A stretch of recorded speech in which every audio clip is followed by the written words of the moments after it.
우리 예배 전에 우리 예배 드리는데 몇 가지 제가 좀 당부 말씀 좀 드리겠습니다.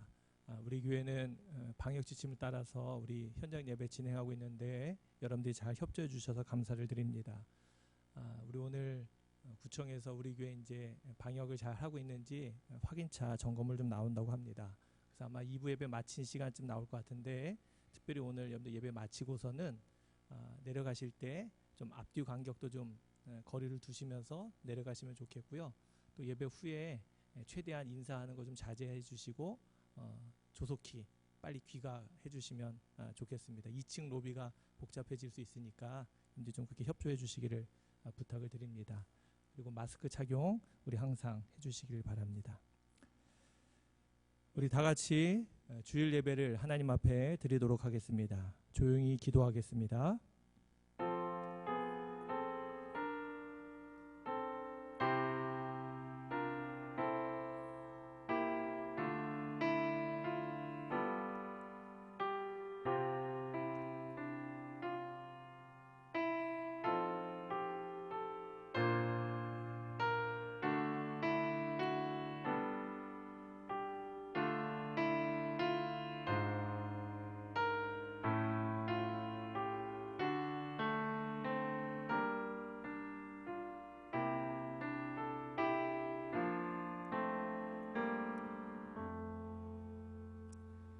너희의 하나님이 이르시되 너희는 위로하라, 내 백성을 위로하라.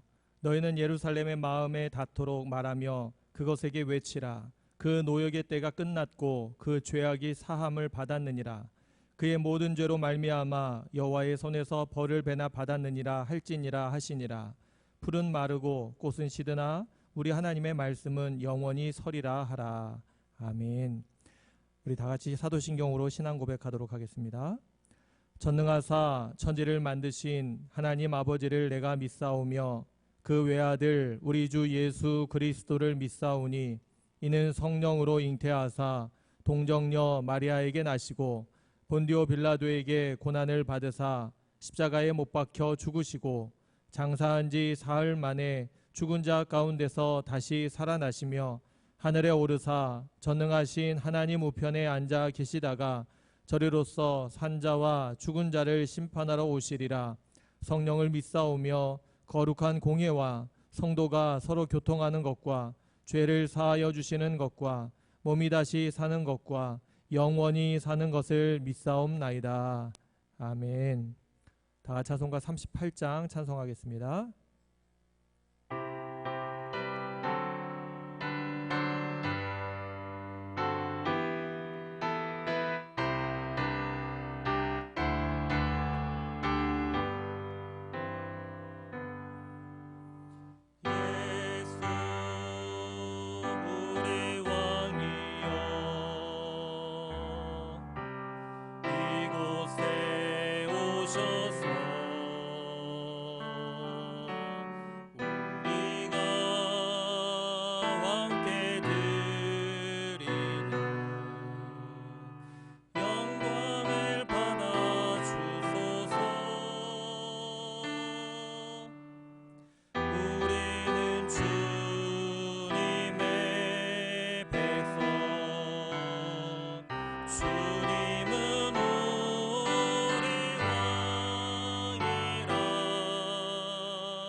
예수 우리 주시여 이곳에 오셔서 우리가 주께 드리는 찬양을 받아 주소서.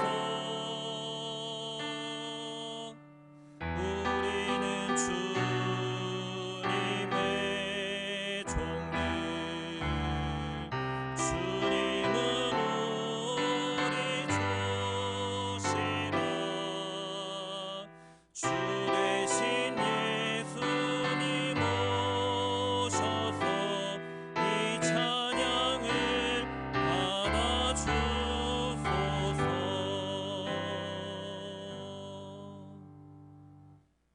다 같이 기도하겠습니다. 우리를 만드시고 우리를 인도하시는 하나님, 우리를 하나님의 형상대로 창조하시고 예수 그리스도를 통하여 구원함에 이르도록 새 생명을 얻게 하시니 감사를 드립니다. 이 거룩한 주일에 예수님의 거룩한 보혈을 의지하며 예배를 드리오니 기쁘게 받아 주옵소서. 이 시간 우리가 드리는 이 예배가 신령과 진정으로 드리는 산 제사이게 하옵소서. 모든 영광과 찬송을 오직 하나님께만 올려드리오니 받아 주옵소서. 온 성도들이 하나가 되어 한 마음으로 예배하오니 연락하여 주옵소서. 우리의 왕이신 하나님, 예배 가운데 임재하셔서 우리 모두에게 하나님의 기름을 부으시고 구별하사 거룩한 주의 백성 삼아 주옵소서. 많은 고민과 걱정을 안고 나온 성도들에게 위로와 용기를 주시며 죄의 짐을 지고 힘들어하는 성도들에게는 용서와 화해를 선포하시고 인생의 진로와 장래에 대해 염려하는 성도들에게는 믿음과 확신을 주옵소서. 인생의 위기와 어려움과 고난 가운데에서 하나님을 향한 우리의 믿음이 더욱 빛나게 하옵소서. 특별히 하나님께 예배하는 바로 지금 이 시간이 우리의 인생 가운데 가장 거룩하고 아름답고 행복한 시간이 되게 하옵소서. 공의의 하나님, 하나님께서 택하시고 기름 부으신 이 나라와 민족을 기억하사 은혜를 베풀어 주옵소서. 모든 악을 버리게 하시고 참된 진리와 함께 기뻐하게 하옵소서. 거짓과 탐욕을 모두 버리게 하시고 거룩하고 정결한 백성들이 되게 하옵소서. 부정함과 부패로 무엇이든지 이룰 수 있다는 생각들이 사라지게 하시고 정직함과 진리로 승리함을 알게 하시고 인내하여 이겨내게 하옵소서. 특별히 온 세계가 겪고 있는 이 재난의 끝을 허락하옵소서. 아직도 세계 곳곳에서 많은 사람들이 죽고 아파하고 신음하며 불안해하는 가운데 있습니다. 자비와 긍휼의 하나님, 여전히 우리가 하나님 앞에 목이 곧은 백성처럼 교만하며 악하고 음란하며 신실하고 거룩하지 못함을 깨닫게 하시고 철저하게 회개하고 돌이키게 하옵소서. 이 일로 인해 애쓰고 수고하며 헌신하는 모든 종들과 어려움과 절망에 빠진 모든 이들에게 함께 하셔서 주의 은혜를 베풀어 주옵소서. 우리의 힘과 능력이 아닌 하나님의 다스림과 은혜로 이 재난을 멈추게 하옵소서.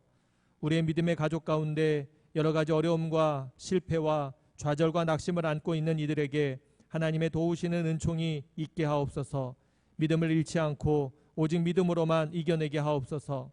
질병의 고통으로 아파하는 이들에게 위로와 소망을 주시며 치유와 회복이 있게 하옵소서. 하나님의 은혜의 손길을 경험하게 하시며 주님의 사랑으로 덮어 주옵소서. 이 시간 말씀으로 역사하옵소서. 엎드려 주의 말씀을 듣겠습니다. 순종하겠습니다. 이제 말씀하옵소서. 세우신 담임 목사님을 통하여 주시는 말씀으로 새로워지고 거듭나고 변화되며 믿음의 용기와 결단이 있게 하옵소서.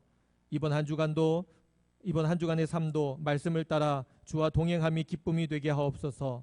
오직 주의 길로만 걷게 하옵소서. 소망 없는 세상 가운데 은혜의 빛으로 부르셔서 거룩한 백성 삼아주신 주님을 기억하면서 예배하게 하옵소서. 언제나 우리를 사랑하시는 예수 그리스도의 이름으로 기도하옵나이다. 아멘. 하늘에 계신 우리 아버지여, 이름이 거룩히 여김을 받으시오며 나라가 임하시오며 뜻이 하늘에서 이루어진 것 같이 땅에서도 이루어지이다. 오늘 우리에게 일용할 양식을 주시옵고 우리가 우리에게 죄 지은 자를 사하여 준 것 같이 우리 죄를 사하여 주시옵고 우리를 시험에 들게 하지 마시옵고 다만 악에서 구하시옵소서. 나라와 권세와 영광이 아버지께 영원히 있사옵나이다. 아멘.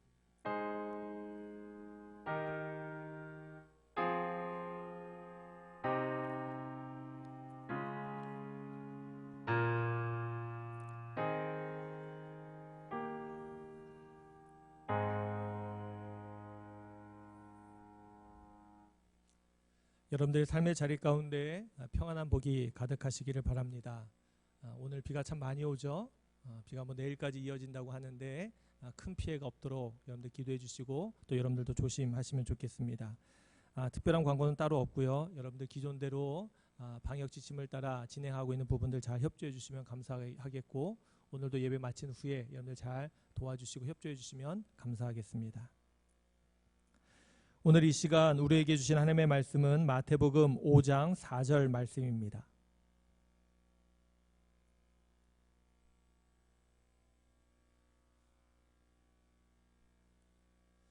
마태복음 5장 4절 말씀 제가 대표로 읽도록 하겠습니다. 애통하는 자는 복이 있나니 그들이 위로를 받을 것임이요. 아멘. 우리 이 시간에는 서동주 청년 나와서 특송해 주시고 이어서 담임 목사님께서 위로를 받을 것임이요 라는 제목으로 말씀 전해 주시겠습니다.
고맙습니다.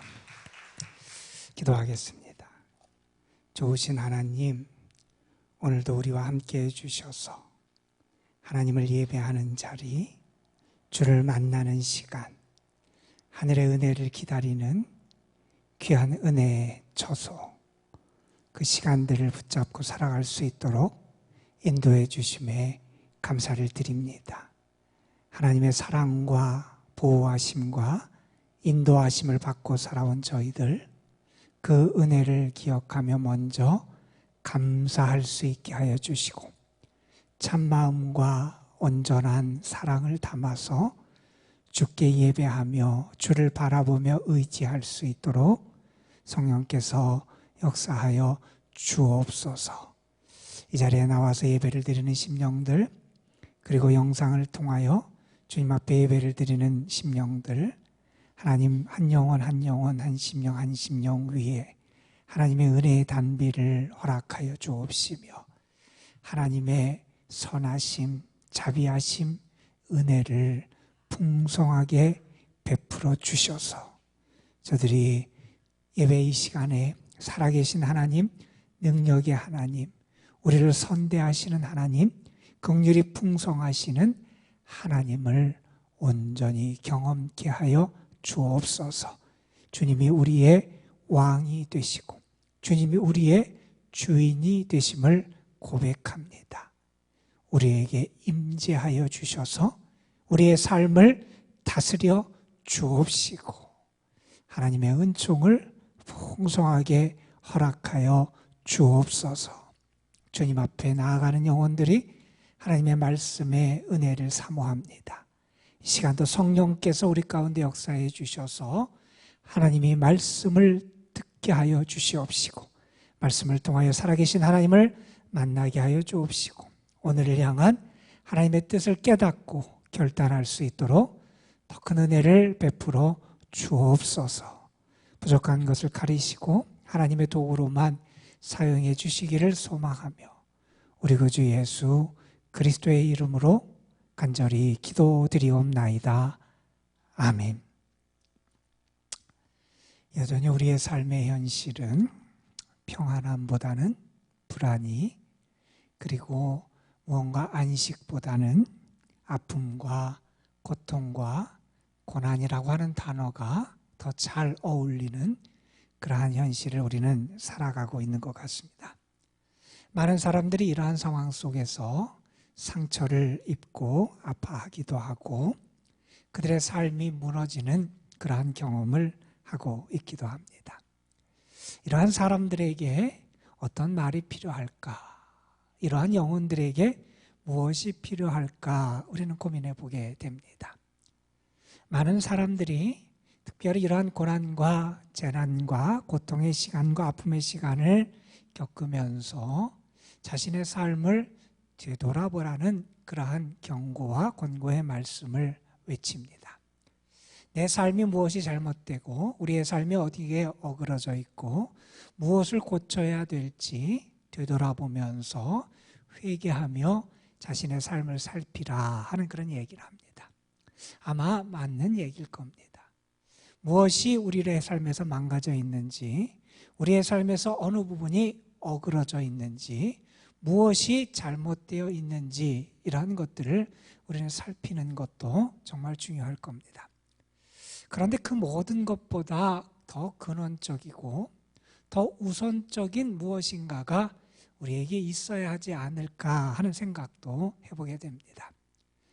그러한 경고나 자신의 삶에 대한 회개의 외침보다 사실은 더 근원적이고 더 우선적으로 우리에게 필요한 것이 있다면 그것은 다른 것이 아니라 하나님의 위로가 우리에게 필요하다 하는 생각을 해보게 됩니다. 하나님의 위로가 있어야 나의 삶을 돌아볼 수 있는 힘과 지혜를 얻습니다. 하나님의 위로가 있어야 나의 삶을 다시 시작하고 일어날 수 있는 지혜와 능력을 얻게 됩니다. 오늘 저는 예배를 드리면서 우리 모두가 하나님의 위로하심이 필요한 영혼들인데 우리에게 하늘로부터 부어지는 하나님의 위로가 함께하는 복이 있기를 간절히 소망합니다. 어느 분의 시 가운데 이런 시가 있습니다. 높은 사람도 낮은 사람도 잘난 사람도 못난 사람도 살아있는 모든 사람은 위로가 필요합니다.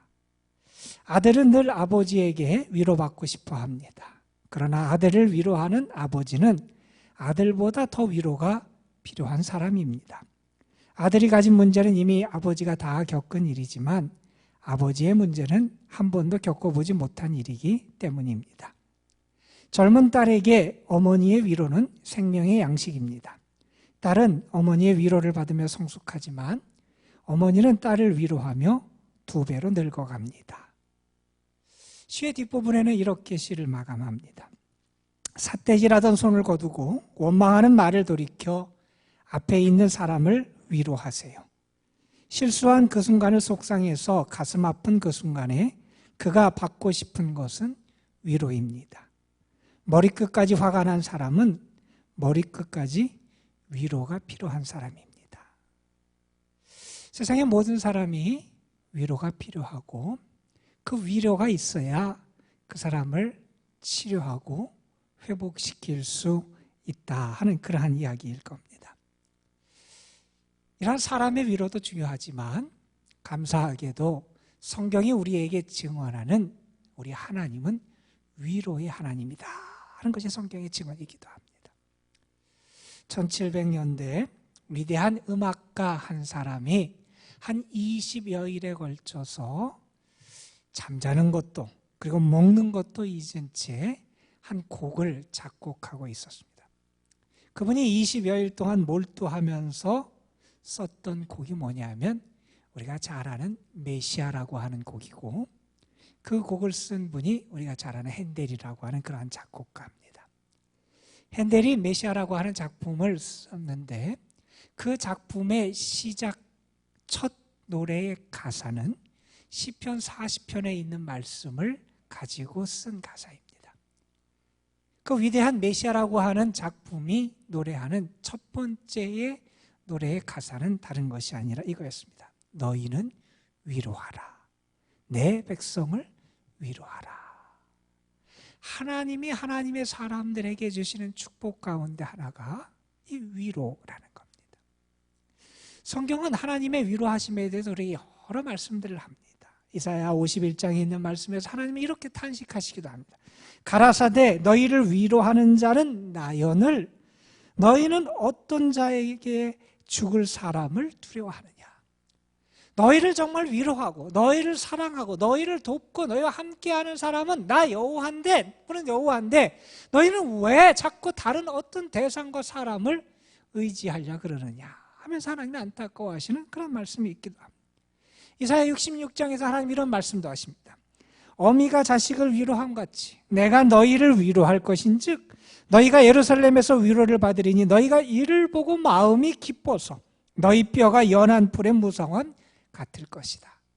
하나님이 너희를 위로하시게 되면 너희가 그 위로를 통해서 마음의 기쁨을 얻게 되고, 그리고 너희의 모든 것이 마치 회복되어서 무성하게 자라는 풀과 같은 그러한 번성함이 너희에게 나타나게 될 것이다. 이렇게 노래하고 있기도 합니다. 예수 그리스도를 믿는 믿음 가운데 살았던 위대한 신앙인 바울, 그리고 그의 삶을 통해서 수많은 아픔과 고난과 시련의 길을 걸어갔던 바울이라고 하는 분은 고린도 후서에서 이렇게 성도들에게 권면합니다. 하나님을 찬양하자 이렇게 권면하면서 찬송하리로다. 그는 우리 주 예수 그리스도의 하나님이시요 자비의 아버지시요 모든 위로의 하나님이시며 우리를 모든 환난 가운데서 위로하사 우리로 하여금 하나님께 받는 위로로서 모든 환난 당하는 자를 위로하게 하시는 이시로다.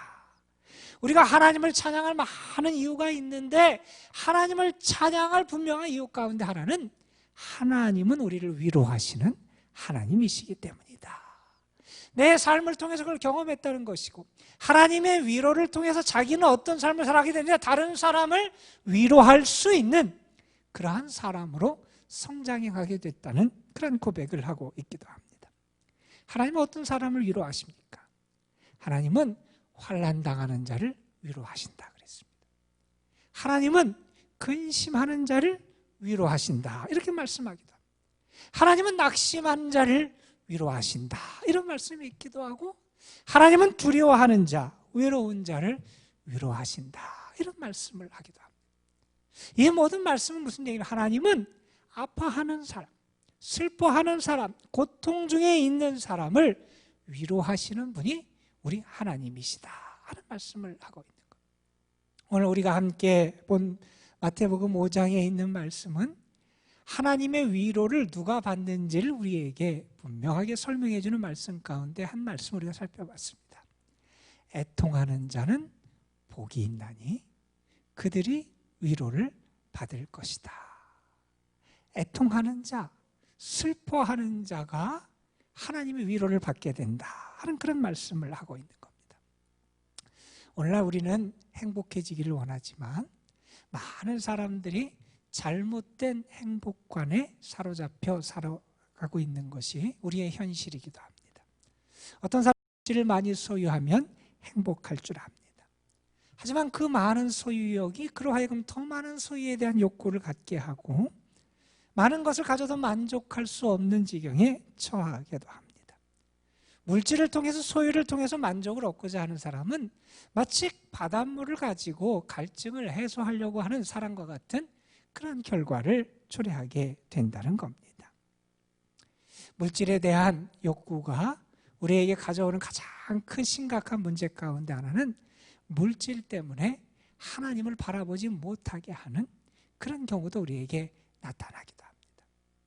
어떤 사람은 사람들의 인정과 칭찬을 통해서 행복을 얻으려고 하는 사람이 있기도 합니다.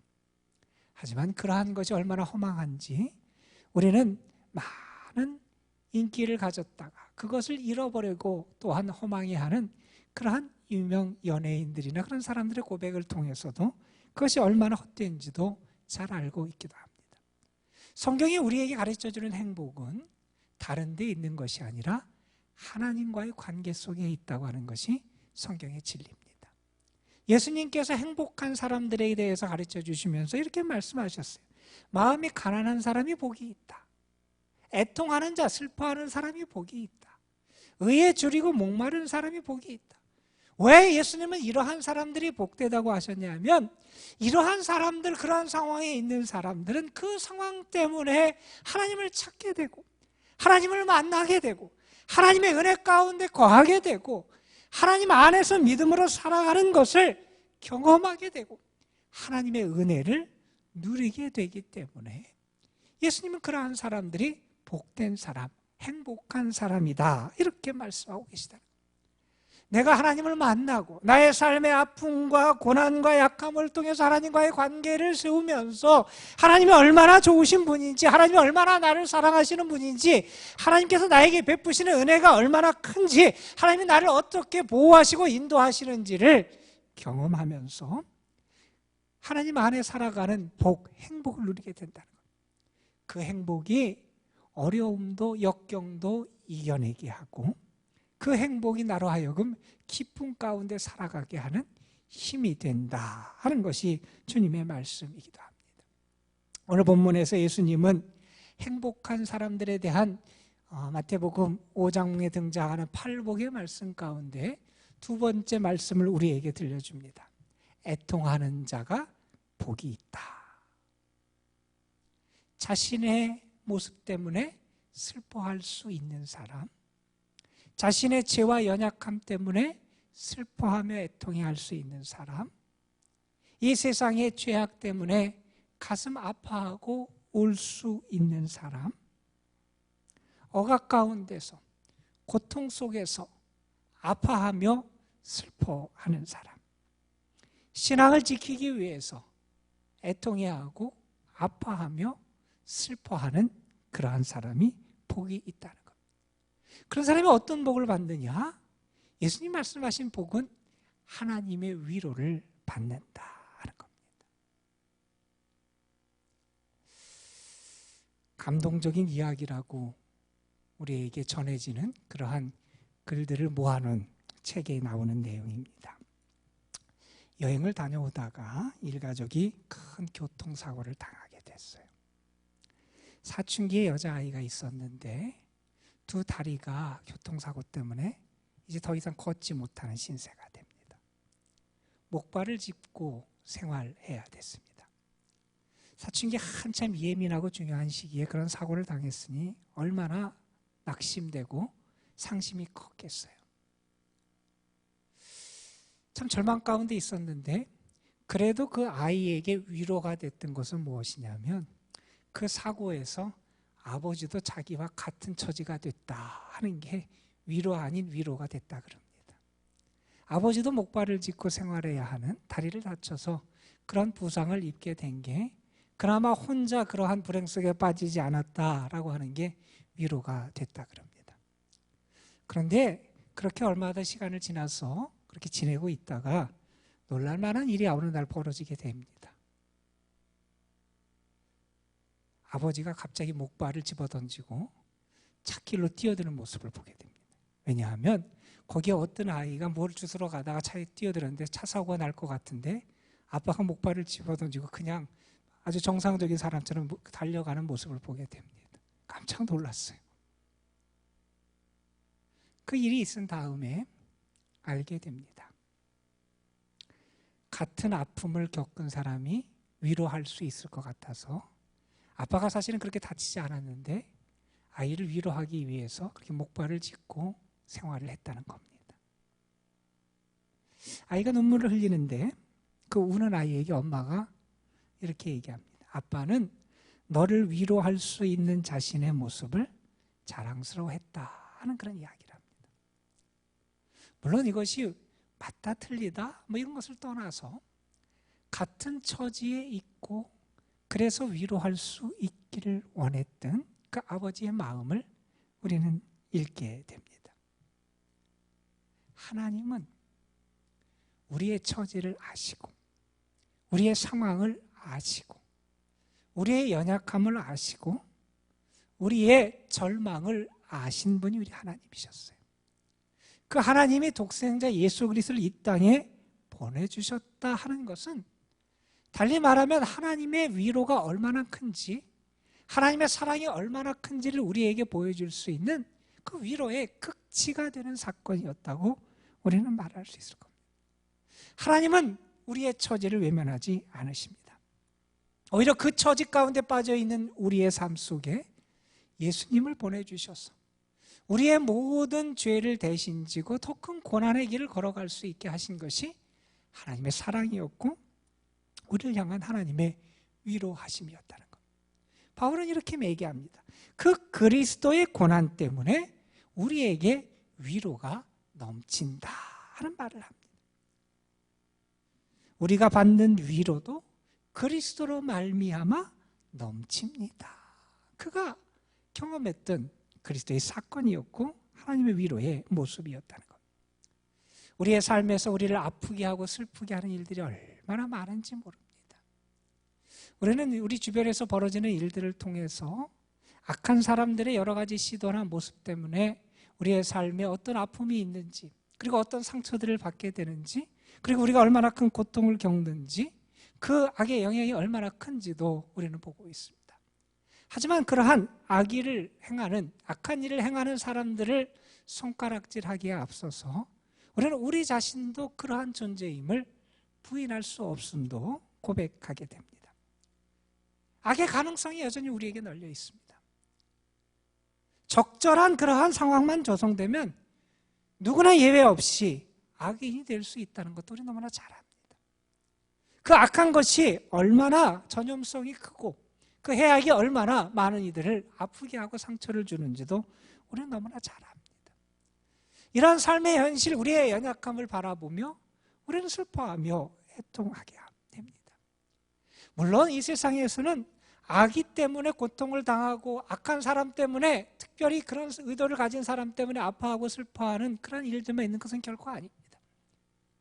여러 가지 자연재해나 교통사고나 질병 같은 것 때문에 뜻하지 않은 아픔을 겪고 상처를 입고 슬퍼하는 영혼들이 많은 것도 사실입니다. 물론 우리의 삶에서 아픔이 없고 슬픔이 없고 아픔을 치료하고 예방하기 위해서 애써야 되는 건 우리가 노력해야 될 그런 부분일 겁니다. 우리는 아픔이 없는 삶을 위해서 많이 노력하고 애쓰며 살아온 것도 진짜 사실일 겁니다.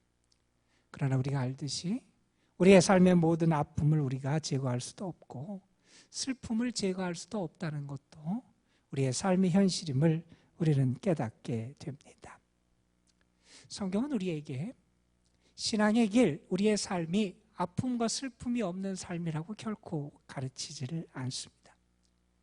하나님께서 새하늘과 새 땅을 만드시고 이 땅에 그러한 역사를 임하실 때 우리 가운데 고통도 없고 슬픔도 없고 아픔도 없는 그러한 역사가 나타난다고 성경이 분명히 전합니다. 하지만 새하늘과 새 땅이 임하기 전에 우리의 삶의 모습 속에는 수많은 아픔, 슬픔, 고난과 함께 살아가야 되는 것이 우리의 현실이기도 합니다. 그런데 그 현실 속에 하나님은 예수 그리스도를 보내주셨고 십자가의 은혜를 허락해 주셨고 그 현실 가운데 있는 이들에게 구원의 길, 은혜의 길을 보여주신 것이 우리 하나님의 사랑이라는 것. 아픔과 슬픔 가운데서 구원의 은혜를 경험하게 하고 아픔과 슬픔과 고통의 자리에서 하나님의 사랑을 알게 하고 그 가운데서 행복을 경험하게 하시는 것이 하나님의 역사하심이었다는 겁니다. 손양원 목사님이라는 분 여러분이 아시지요? 신사참배를 반대하고 거부하다가 감옥에 갇히게 됩니다. 감옥에 갇히면서 그분이 했던 기도, 시가 유명하게 우리에게 전해지는 게 있어요. 그분은 이렇게 하나님 앞에 기도하며 자신의 고백을 말합니다. 빈방 홀로 지키니 고족감이 밀려오느나 성삼이 함께하여 내 식구가 되었도다. 온갖 고난이여 올 테면 다 오너라. 괴로움 중에 진리를 모두 체험하리라. 지금 갇혀 있습니다. 힘들지요. 고통스럽지요. 아프지요. 그런데 그런 말합니다. 그 가운데서 성삼위 하나님이 나와 함께함을 내가 경험하게 된다. 그래서 나는 내 식구다. 내 사람이 됐다고 그렇게 고백합니다. 고난 올 테면 오라고 말합니다. 왜냐하면 나는 그 고난 가운데 있는 하나님의 보물, 하나님의 보화를 지금 발견하고 경험하겠다는 것. 괴로움 중에 진리가 있는데 그 진리를 체험하는 그러한 자리로 나는 나아가겠다. 이렇게 담대하게 그의 믿음을 고백하고 있기도 합니다.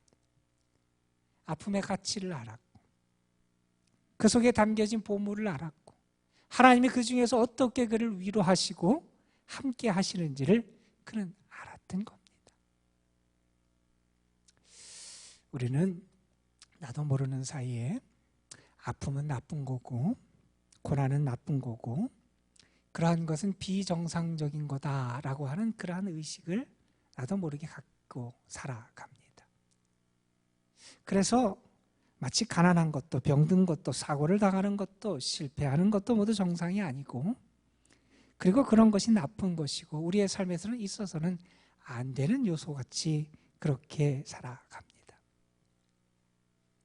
아픔, 슬픔이 없는 삶을 동경하며 살아가다가 어려움을 만나면 더 쉽게 무너지는 경우들이 참 많이 있습니다.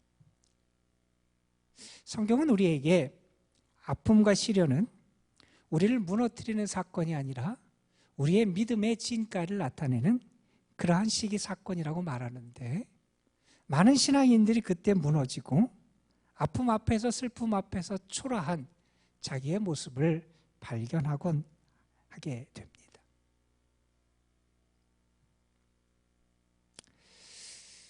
엔도 슈샤코 침묵이라는 그런 작품을 쓴 그런 일본의 작가가 있지요. 그분이 기독교인이고 그리고 많은 신앙과 관련된 글들을 써서 우리에게 전해준 그러한 분이지요. 그분이 처음에 하나님에 대해서 알게 되고 만났을 때 하나님은 어떤 분이었냐면 준엄한 아버지 같은 분이 그분이 만났던 하나님이었답니다.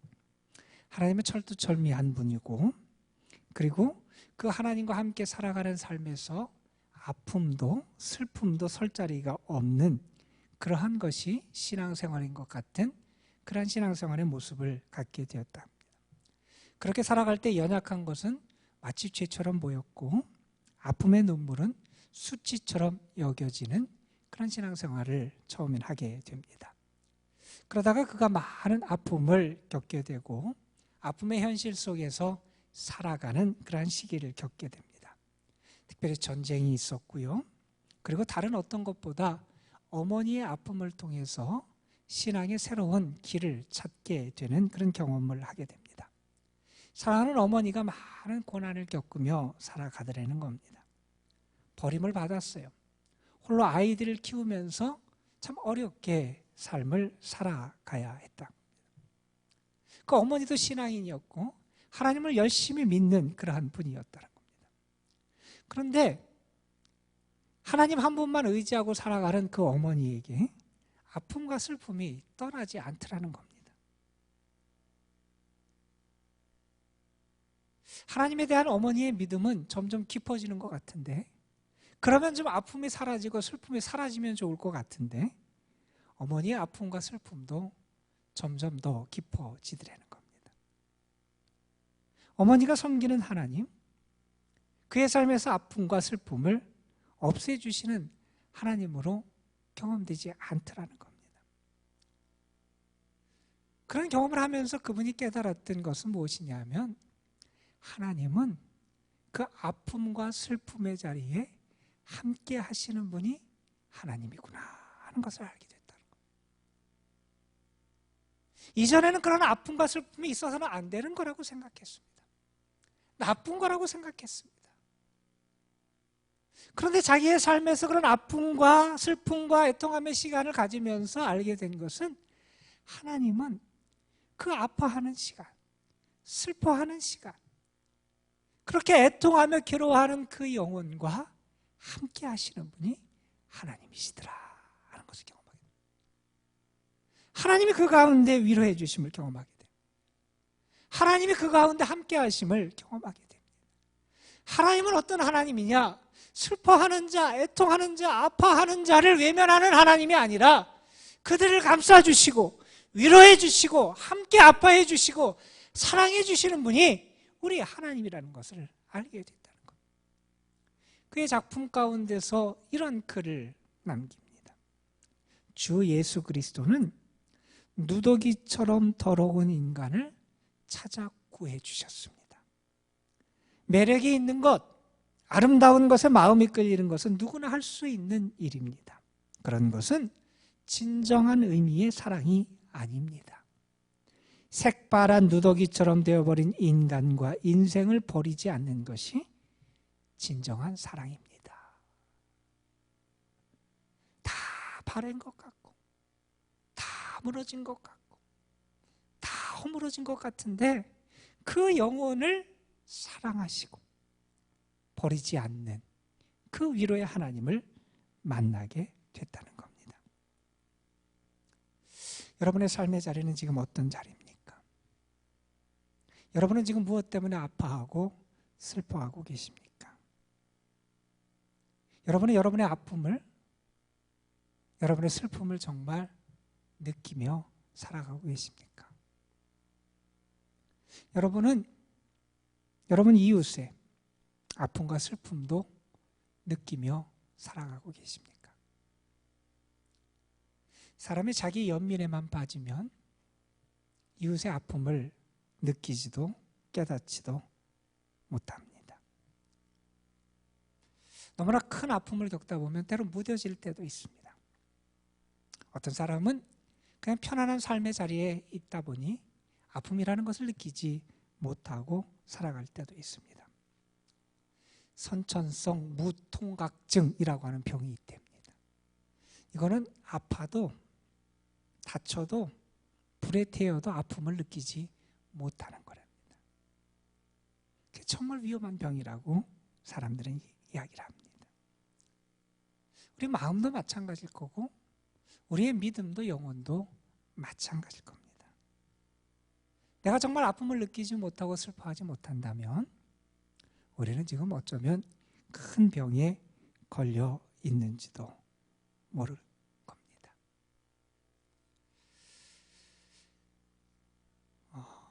우리가 좋아하는 시인 가운데 윤동주라고 하는 분이 계십니다.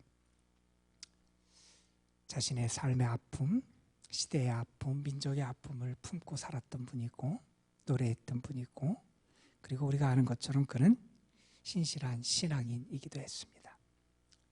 그분이 쓴 시 가운데 팔복이라고 하는 제목의 시가 있습니다.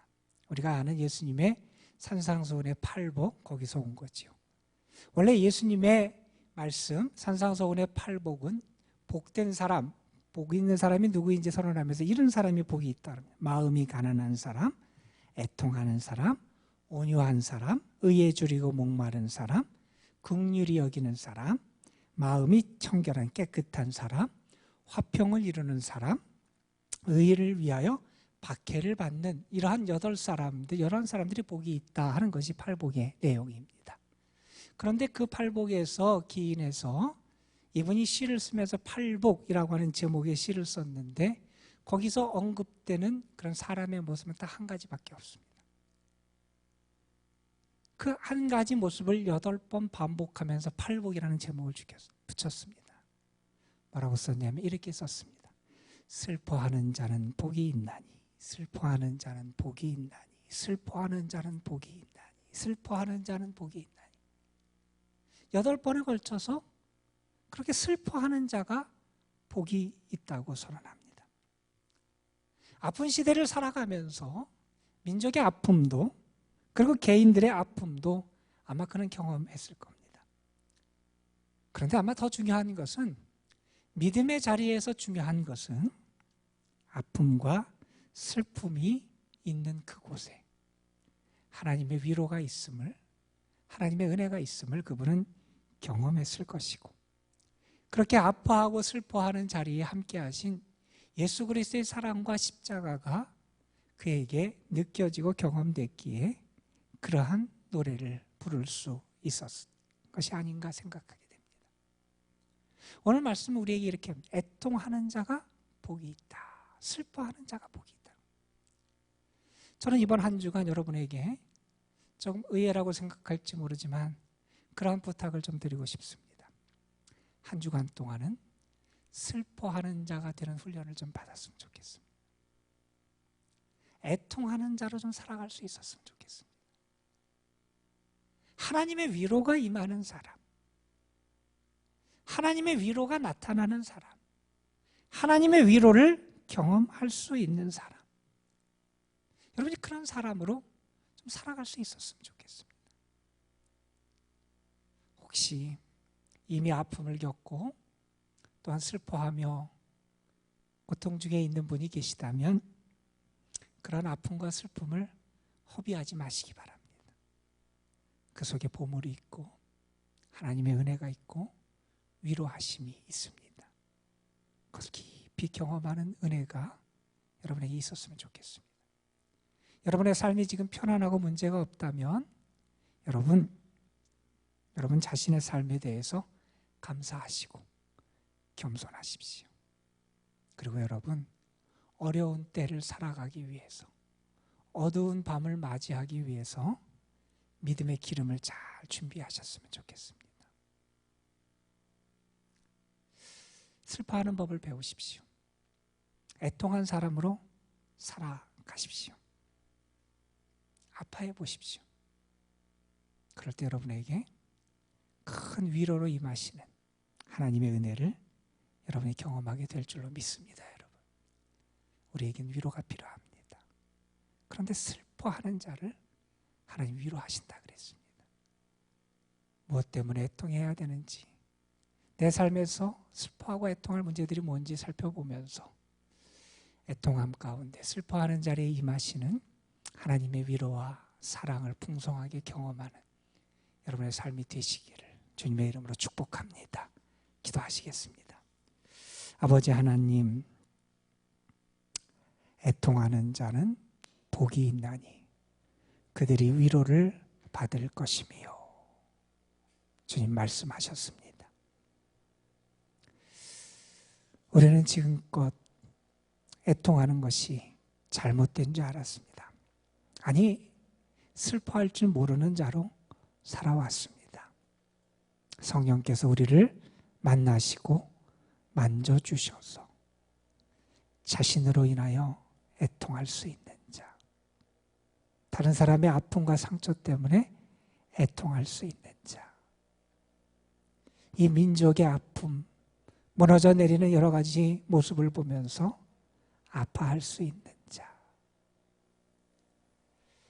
하나님의 뜻에 민감해서 하나님의 뜻대로 살아가지 못하는 현실에 아파하고 슬퍼하고 애통해하는 자, 그러한 우리가 되게 하여 주시고, 그러한 우리가 하나님의 위로를 경험하는 은혜를 누리게 하여 주옵소서. 주님은 아파하는 인류, 절망 가운데 있는 이 인류를 구원하시기 위해서 아픔의 자리, 슬픔의 자리에 친히 임하셨고 더 큰 고통과 슬픔을 친히 당하셨습니다. 그 주님의 사랑이 우리와 함께함을 알게 하여 주시고, 그래서 위로의 하나님, 위로의 주님과 함께 살아가는 저희들 되게 하옵소서. 우리 구주 예수 그리스도의 이름으로 기도드리옵나이다. 아멘. 예, 우리 주보에 보면 다음 주일에 우리 결혼식 광고가 있습니다. 지난번에 미리 와서 시간이 안 돼서 우리 결혼할 분들이 인사를 했는데 여러분들 기억하시고 많이 축하해 주시기를 바랍니다.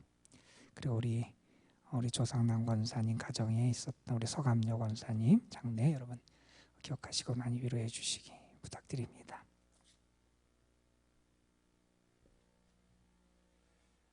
다 찬송가 384장 찬송 부르시고 담임 목사님 축도로 주일 예배를 마치도록 하겠습니다.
슬퍼하는 자를 위로하시고 넘어진 자를 일으키시고 낭망한 자에게 용기와 힘을 주시는 주님께 감사를 드립니다.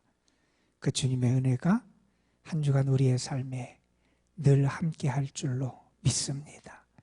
주의 도우심과 은혜에 감사하며 주께서 베푸신 사랑에 감사하며 또한 한 주간도 주님의 은혜가 나와 함께 할 것을 믿으며 주님 앞에 정성껏 드린 예물 받아주시고 저들의 정성, 저들의 믿음 위에 하늘의 문을 여시고 복의 복을 더하여 주옵소서. 아버지 하나님, 이 자리에 함께하지 못하지만 또한 은행 계좌를 통하여 함께 주님 앞에 예물을 드리는 사랑하는 성도들의 정성과 예물에도 하나님의 은혜의 단비를 부어 주옵소서. 이제는 우리의 고난, 우리의 아픔, 슬픔의 자리에 친히 임하셔서 우리를 구원해 주심으로 말미암아 참된 위로를 허락해 주시고 우리에게 생명을 주신 우리 주 예수 그리스도의 구원의 은혜와 우리에게 독생자를 보내주시고 오늘도 위로의 하나님이 되어주셔서 슬퍼하는 자의 눈물을 닦으시고 애통해하는 자를 일으키시며 그들에게 큰 믿음으로 주와 함께 살아갈 수 있도록 힘과 지혜와 능력을 더하시는 아버지 하나님의 크신 사랑하심과 오늘도 우리 가운데 계셔서 하나님 안에서 참된 복된 자, 행복한 자로 살아갈 수 있도록 우리를 이끌어 가시는 성령의 역사하심이 사랑하는 성도들, 저들의 가정, 자녀, 손들, 저들이 수고하며 애쓰는 모든 일들, 주께서 핏값으로 세우신 주님의 교회, 그리고 여전히 아파하며 슬퍼하며 애통해하는 이 땅, 이 민족 위에 이제로부터 영원토록 함께 하시기를 우리 구주 예수 그리스도의 이름으로 간절히 축원하옵나이다. 아멘.